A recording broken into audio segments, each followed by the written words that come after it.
There is abundant evidence that human beings were working stone over 2.5 million years ago. Early humans were making Acheulean axes and other large cutting tools over 1.5 million years ago.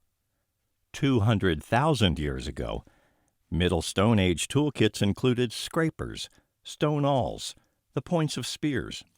And yet, 2,000 years ago, and even today, anyone working the land would regard a field of stone as a royal pain.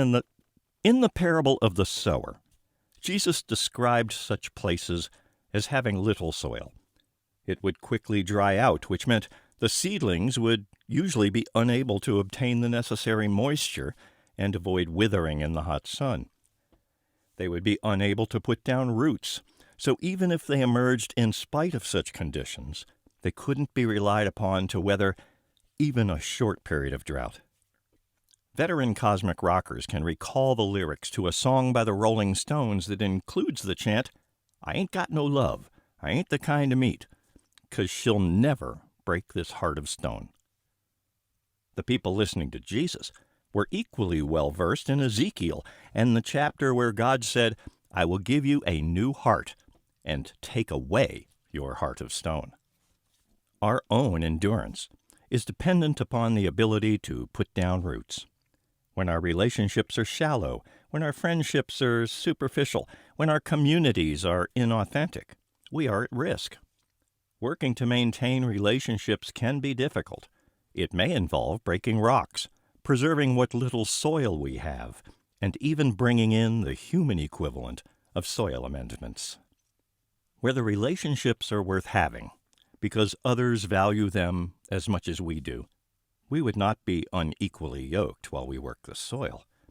In fact, where values are shared, where we are equally yoked with our cohorts, the work can be far, far more enjoyable. We are constantly reminded that we are a part of something bigger than ourselves. Shallow soil makes it difficult to build authentic communities. We are wholly dependent on individual relationships, and hopefully these are truly genuine. Deep-seated, positively symbiotic relationships occur when they are reciprocal, mutually beneficial, and complementary. We live in a time when stone can quickly be turned into the kind of dust that can prevent soil from being compacted. It can also, sometimes, through abrasive action, polish the gems of truth that we acquire in the rough. The growth that occurs in the depths of our souls, thanks to obstacles along the way, is seldom achieved through just accepting the kind of situation where we are between a rock and a hard place. Sometimes it may seem as though a field of stone is all we have within a material world. And yet, in this designer universe, the same atom that can cause kidney stones or calcify arteries contributes to the strength of our bones and the bricks we use to build our homes. With the right attitude, the worst-case scenario can become the most stimulating challenge. Just how we rise to meet any given problem is usually a matter of spiritual idealism, of our enthusiasm for life. Agrarian societies tend to gravitate towards the fertile bottomland where the river and all its tributaries contribute to soil tilth as well as gut flora. There is, however, intense competition for lands that are ideally suited for providing nourishment.